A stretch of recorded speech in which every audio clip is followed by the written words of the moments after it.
السلام عليكم ورحمة الله وبركاته. بسم الله الرحمن الرحيم. الحمد لله والصلاة والسلام على رسول الله. আজকে আমরা বিষয়টি চয়ন করেছি, সেটা হলো শেষ ঠিকানার জন্য প্রস্তুত থাকুন। আমাদের ঠিকানা, শেষ ঠিকানা কবর, তারপর হাসর, তারপর জান্নাত। এটি আমাদের শেষ ঠিকানা। আমাদের আসল ঠিকানা জান্নাত। যদি আমি সেই ঠিকানা ধরে রাখতে পারি। আমাদের আদি আবাস জান্নাতি ছিল, আবার সেই জান্নাতে যাওয়ার উপযোগী হয়ে আমাদেরকে এই দুনিয়া ত্যাগ করতে হবে। এটাই চূড়ান্ত আপনার জন্য, আমার জন্য। আর আপনি আপনার সেই ঠিকানাকে যদি ভুলে যান, সেই ঠিকানা যদি আপনি হারিয়ে ফেলেন, সেই ঠিকানা যদি ধরে না রাখতে পারেন, আপনি যদি সেই ঠিকানার দিকে না দৌড়ান, সেই ঠিকানার জন্য যদি আপনি প্রস্তুতি গ্রহণ না করেন, তাহলে অবশ্যই জান্নাত আপনার ঠিকানা, শেষ ঠিকানা হবে না। এই ঠিকানার প্রতি আল্লাহ নবী সাল্লাল্লাহু আলাইহি ওয়াসাল্লাম এই ঠিকানাকে সব সময় স্মরণে রাখার জন্য, সব সময় প্রস্তুতি গ্রহণের জন্য তিনি বলছেন, মৃত্যুকে সবসময় স্মরণ করবে। কেউ যদি মৃত্যুকে স্মরণ করে, তাহলে তার দ্বারা এই ঠিকানা হারানোর সম্ভাবনা অনেক অনেক কম। আল্লাহ তাআলা বলছেন, ওয়াল তানজুর নাফসুম মা কাদ্দামাত লিগাদ। প্রত্যেক মানুষ যার হৃদয় রয়েছে, যার হৃদয় আল্লাহকে চিনেছে, কোরআনকে চিনেছে, দুনিয়া আখিরাতকে চিনেছে, জান্নাত জাহান্নামকে চিনেছে, তার উচিত আগামীকালের জন্য কি কাজ করেছে,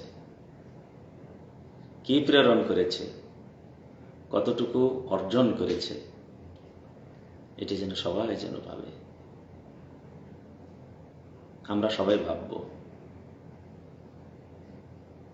মৃত্যু অবধারিত, মৃত্যু সুনিশ্চিত, মৃত্যু একেবারেই বাস্তব, মৃত্যু একেবারে আপনার নিকটে। মৃত্যু বলবে না আপনাকে কখন আসবে, প্রস্তুত থাকতে হবে। মৃত্যু কখন আসবে আপনাকে বলবে না, আপনাকে বলে কই আসবে না, প্রস্তুতির কথা বলবে না। আপনি প্রস্তুতি গ্রহণ করুন। কিন্তু যিনি মৃত্যু দিবেন, তিনি আগেই বলে রেখেছেন, প্রস্তুতি গ্রহণ করো। তিনি যে আমাদের জন্য বার্তাবাহক প্রেরণ করেছিলেন, তিনি আমাদের বারংবার বলেছেন, মৃত্যুর জন্য প্রস্তুত থাকবে। কিন্তু মৃত্যু আপনাকে কোনো সংবাদ দেবে না। মৃত্যুদাতা, মৃত্যুর সংবাদ বাহক, বার্তাবাহক আমাদেরকে বারংবার করে স্মরণ করিয়ে দিয়েছে। আমাদেরকে সব সময় স্মরণ রাখতে হবে, মৃত্যু কখন আসবে জানি না, কোন অবস্থায় আসবে জানি না, কোন স্থানে আসবে জানি না। তাই আমাদেরকে সব সময়ের জন্য প্রস্তুত থাকতে হবে। আজও আসতে পারে, কালও আসতে পারে। মৃত্যু অনেকে ঘুমিয়ে পড়ে রাতে, সকালে কত না তার ব্যস্ততা রয়েছে, সকালবেলা তার কত প্রস্তুতি রয়েছে, কত আকাঙ্ক্ষা রয়েছে, কিন্তু মৃত্যু সেই ঘুম তার সর্বশেষ ঘুম হয়েছে। আপনি দোকানে দোকানদারি করতে ব্যস্ত, হঠাৎ করে মৃত্যু চলে এসেছে। কোনো রোগ নেই, কোনো বালাই নেই, শরীরে কোনো প্রকার ক্লান্তি নেই, হঠাৎ করে চলে এসেছে, শেষ। কালকে আজ আপনি সুস্থ মানুষ, সবকিছুই আছে, আগামীকাল আপনি কবরের নিচে। এই জন্য সবসময় প্রস্তুত। রাসূল সাল্লাল্লাহু আলাইহি সাল্লাম এই প্রস্তুতির জন্য কতভাবে না বুঝিয়েছেন। তিনি বলছেন, তোমার যদি কোনো ওসিয়ত থাকে, কে পাবে আপনার কাছে? আপনি কার কাছে পাবেন? আপনার সন্তানকে আপনি ভালো নির্দেশ দিয়ে যাবেন, আপনার আত্মীয়কে ভালো ওসিয়ত করে যাবেন। কোনো মুসলমানের জন্য উচিত নয় যে তিনি এগুলি সম্পূর্ণ লিখে বালিশের নিচে না রেখে তিনি ঘুমিয়ে পড়েন। অর্থাৎ কাল কি ঘটবে জানি না, কাল কি ঘটবে জানি না। সবসময় প্রস্তুত, সবসময় প্রস্তুত থাকতে হবে। আজকে যেন আমার যে কোনো সময় যদি মৃত্যু আসে, আমি যেন ঈমানের সাথে মৃত্যুবরণ করতে পারি। যদি হঠাৎ করে মৃত্যু আসে,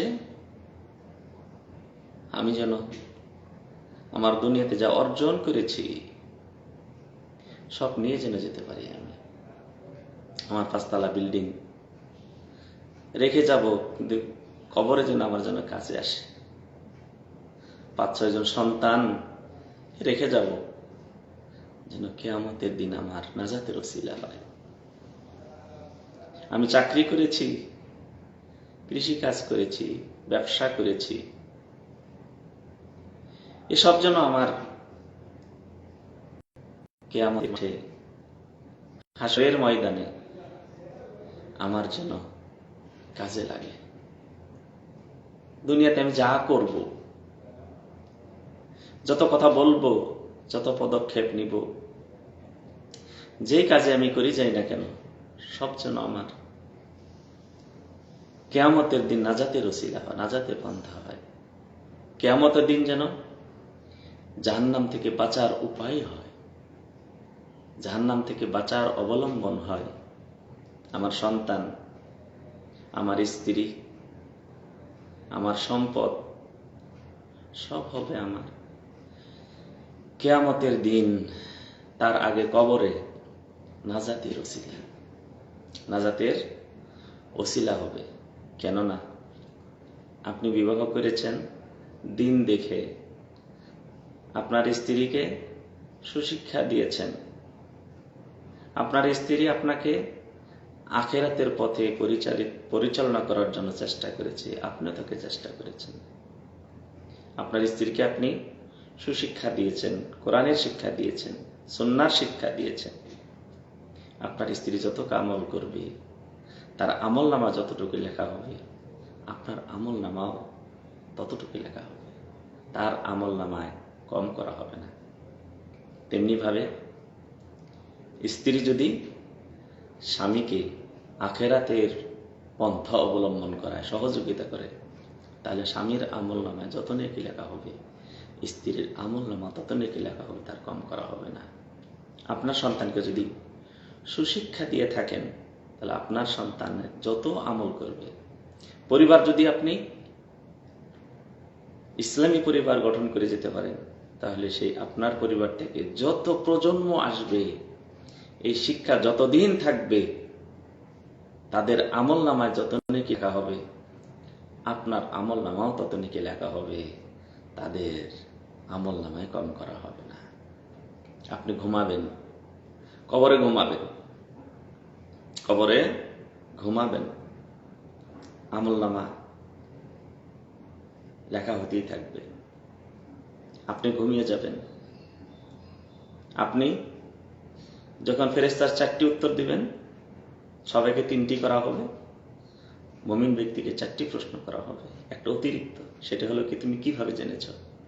মুমিন বলবে, কোরআন পড়েছি, সুন্নাহ পড়েছি, সেখান থেকে জেনেছি।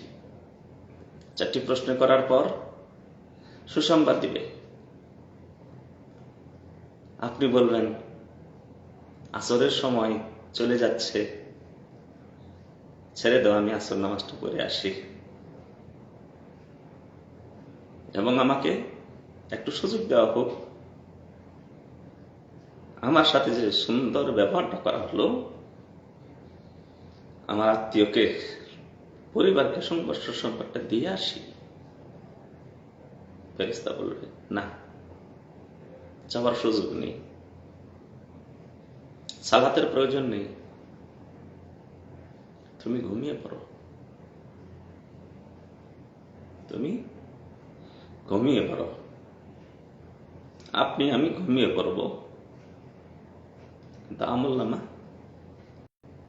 আপনার স্ত্রী, আপনার স্বামী, আপনার সন্তানরা আপনার জন্য আমল করবে।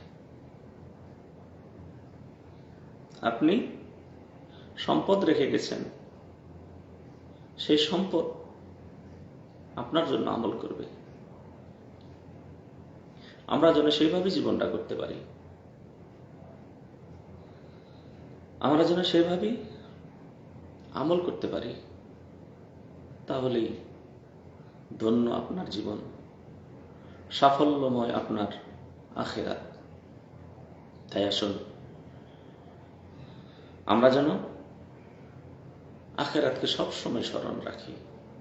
শেষ ঠিকানা, সেই বাড়িটি সুন্দর করে আপনাকে সাজাতে হবে, আমাকে সাজাতে হবে, এটা যেন আমার কোনো ভুল না হয়। কেননা মৃত্যু আপনার দিকে দৌড়ে আসছে, আপনি মৃত্যুর দিকে দৌড়ে যাচ্ছেন। কখন দুইজনের সাক্ষাৎ হবে কেউ জানেন না, আল্লাহ ছাড়া কেউ জানেন না। তাই আসুন, আমরা প্রকৃতভাবে জীবন করি, আখিরাতের জন্য জীবন করি, আমরা শেষ ঠিকানার জন্য আমরা প্রস্তুতি গ্রহণ করি। সবার কাছে আমার এই অনুরোধই থাকে, আজ আছি কাল নেই, কেউ বলতে পারে না কখন যাবে, যেতেই হবে, যেতেই হবে, এটাই বাস্তব। কেউ থাকেনি, সর্বশ্রেষ্ঠ মানুষ রাসূল সাল্লাল্লাহু আলাইহি ওয়াসাল্লামও থাকেনি। কত মানুষ এসেছে, সবাই চলে গেছে। আপনাকেও যেতে হবে, আমাকেও যেতে হবে। সম্পদ রক্ষা করতে পারবে না, পদমর্যাদা রক্ষা করতে পারবে না, কোনো শক্তি আপনাকে বাধা দিতে পারবে না। তাই আসুন, আমরা শেষ ঠিকানার জন্য প্রস্তুতি গ্রহণ করি। আল্লাহর কাছে দোয়া করে আল্লাহ রাব্বুল আলামিন আপনাদের, আমাদের সবাইকে সেই প্রস্তুতি গ্রহণ করার তৌফিক দান করুন। আসসালামু আলাইকুম ওয়া রাহমাতুল্লাহি ওয়া বারাকাতুহু।